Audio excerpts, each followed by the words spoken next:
So I was reflecting on this quite a bit recently. So last year, in fact, for my Elevate conference, for my little presentation, I talked about how many years ago, the smartest person, the most senior person, by definition, was the person who could acquire the most knowledge. All right? Those who dedicate their times in the libraries learning and remembering facts and figures, knowledge acquisition was the sign of title and smartness. Nowadays, knowledge acquisition is in the palm of your hand. To acquire that knowledge is easier. You don't have to go to the library, you don't pull out your phone, type in Google, type in GPT, knowledge is there. So the sign of success, the sign of intelligence is now knowledge application. Right? For those who might remember my little speech last year, I said something simple as, knowledge is knowing that a tomato is a fruit. Right? Application is knowing that you don't put tomato in a fruit salad.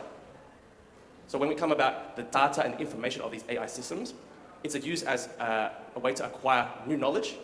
The challenge now is how do you apply it?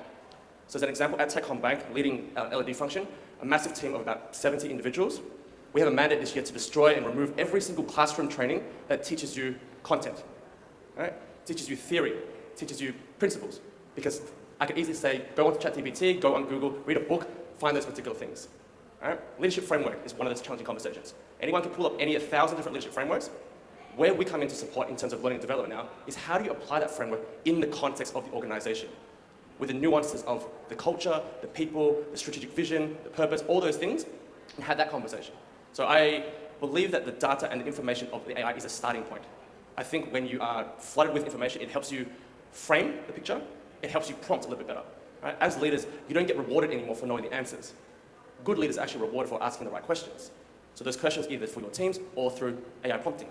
What information are we missing? What is the human element? What is the care element? What is the cultural element? What is the generational element? What is the gender element? All those things that you need to ask as leaders has to go somewhere. And then again, the output is not 100%. Have the conversation with your teams, with the people, to make on to the next direction. So for me, again, the data is important. The data, again, data decision making is a buzzterm that we've always talked about. It's a starting point that means that you have a balance between what is factual and what is human, but it needs to be in balance.